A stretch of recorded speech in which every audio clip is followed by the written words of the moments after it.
My 9th class students. आज हम इस वीडियो में डिस्कस करेंगे आपकी बुक के चैप्टर नंबर 3 के पेज नंबर 40 के ये जो हमारे क्वेश्चन आंसर्स हैं इनके आंसर हम आपके साथ शेयर करेंगे एंड डिस्कस करेंगे। तो चलो देखते हैं हमारा फर्स्ट क्वेश्चन।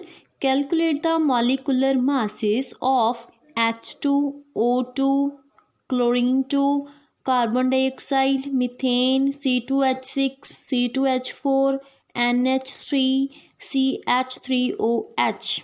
तो चलो अभी डिस्कस करते हैं हम इसका आंसर। मॉलिक्यूलर मास हमने फाइंड आउट करना है तो उसके लिए आपने अपनी बुक के टेबल नंबर 3.2 को रीड करना है। उसमें से देखना है कि एलिमेंट्स का एटॉमिक मास कितना दिया गया है। तो आपको मॉलिक्यूलर मास फाइंड आउट करने के लिए उस एटम का एटॉमिक मास जो है वो पता होना चाहिए। तो आप लोगों ने ये इस टेबल को बहुत अच्छी तरह से रीड करना है।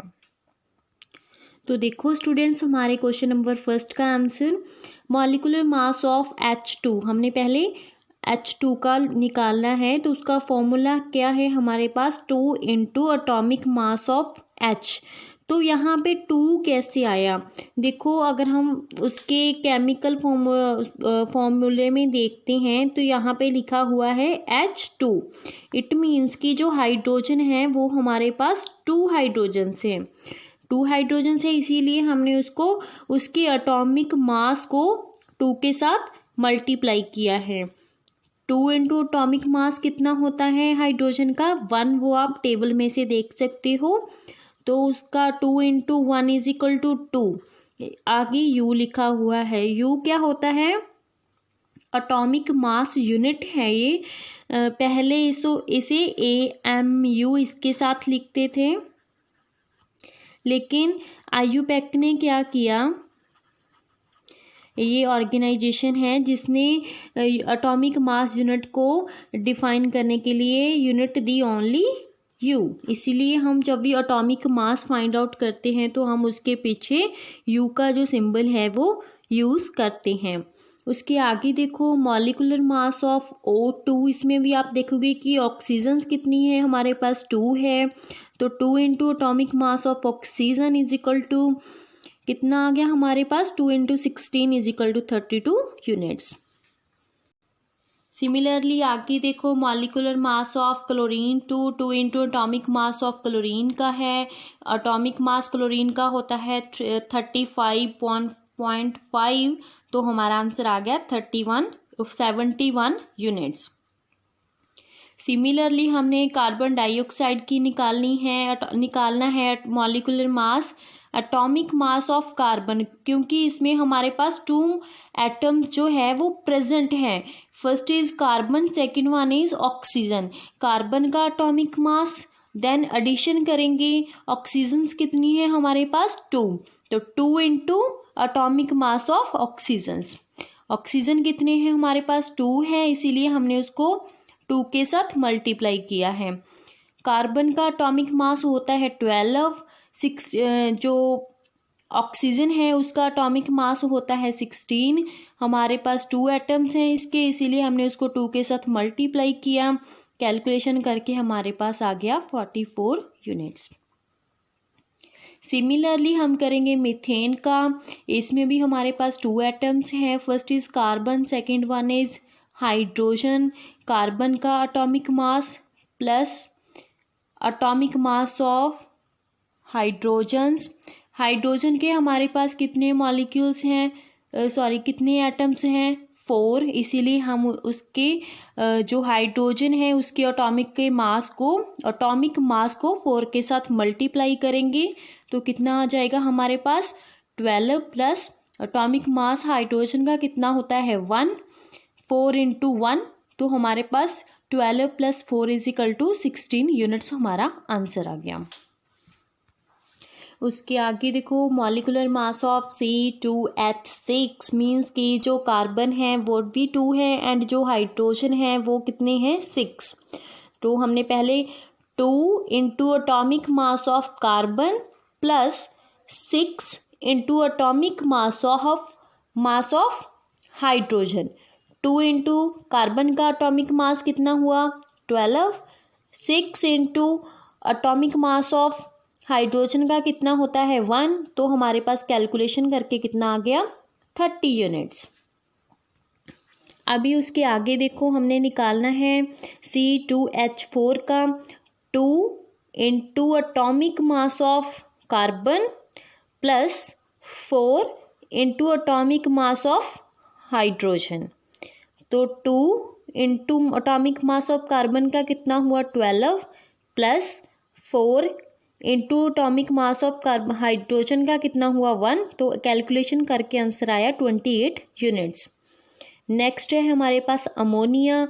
इसमें भी 2 एटम्स हैं, one is nitrogen, second one is hydrogen. Atomic mass of nitrogen, क्योंकि इसका हमारे पास एक ही एटम है, plus 3 into atomic mass of hydrogen. तो नाइट्रोजन का एटॉमिक मास कितना होता है 14 plus 3 into atomic mass of hydrogen is 1। Then total calculation करके आंसर हमारे पास आया 17 यूनिट्स। अभी उसके आगे देखो नेक्स्ट वाला CH3OH। पहले हम एटॉमिक मास ऑफ इस कार्बन का लिखेंगे plus 3 into atomic mass of hydrogen plus atomic mass of oxygen इस वाली ऑक्सीजन का plus atomic mass of hydrogen इस वाले हाइड्रोजन का। तो एटॉमिक मास ऑफ कार्बन का होता है 12, 3 into atomic mass of hydrogen 1, atomic mass of oxygen का होता है 16, एटॉमिक मास ऑफ हाइड्रोजन का होता है 1। तो इन सभी की कैलकुलेशन करके हमारे पास आंसर आ जाएगा 32 यूनिट्स। इसके बाद में देखो question number 2, calculate the formula unit masses of zinc oxide Na2O K2CO3 given atomic masses of zinc का कितना होता है 65 दिया गया है हमें, सोडियम का कितना होता है 23 यूनिट्स एंड पोटाशियम का हमें दिया गया है 39 यूनिट एंड कार्बन का 12 यूनिट एंड ऑक्सीजन का कितना है 16 यूनिट। तो हमने क्या निकालना है फॉर्मूला यूनिट मासेस।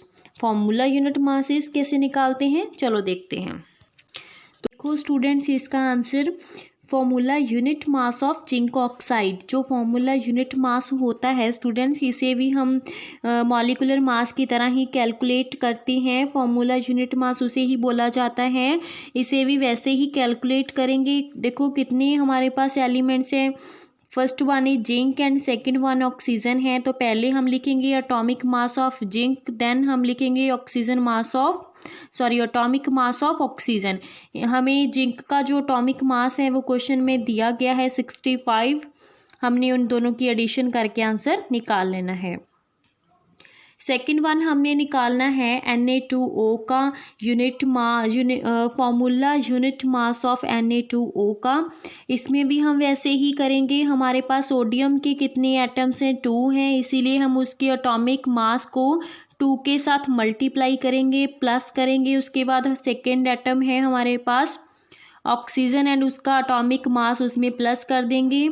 प्लस करने के बाद हम कैलकुलेशन करेंगे। कैलकुलेशंस करने के बाद हमारे पास आंसर आ जाएगा 62 यूनिट। उसके बाद में हमारा नेक्स्ट पार्ट देखो फॉर्मूला यूनिट मास निकालना है हमने K2CO3 का। इसके लिए भी हम देखेंगे हमारे पास कितने एटम्स हैं।